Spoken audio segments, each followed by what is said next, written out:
Much all metal when we were kids, but parks have changed severely from when we were kids. And is that a good thing or a bad thing? It's probably a good thing if kids are getting hurt, I would say. I have very cautious children, so that slide actually is probably too big for my kids to go on.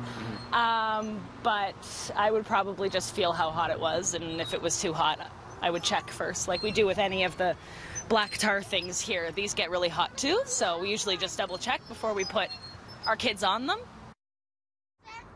Hey, Parker, try to be quiet. I'm Brandon Rowe at Corktown Commons, and it's that reason, a lack of shade, that has caused some controversy and why these two metal slides are closed.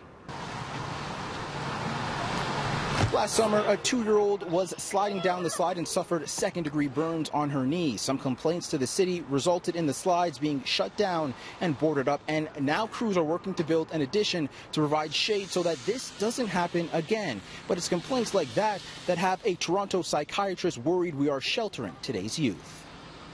Are we bubble wrapping our kids? Unfortunately, we are, and it's not doing them any good. You know, it's coming from a place of love, but it ends up really emotionally crippling them. Children need a little bit of adversity to grow strong and resilient and have a little bit of grit.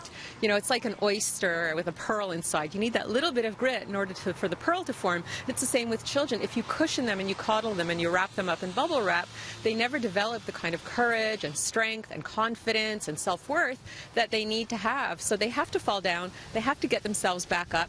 They have to be able to have challenges and realize that they are themselves able to handle the challenges. If we do it all for them, they end up being very weak and emotionally kind of flabby. Start on the slide. The city says the new shade feature is expected to be finished sometime next week, and it will cost between $14,000 and $17,000.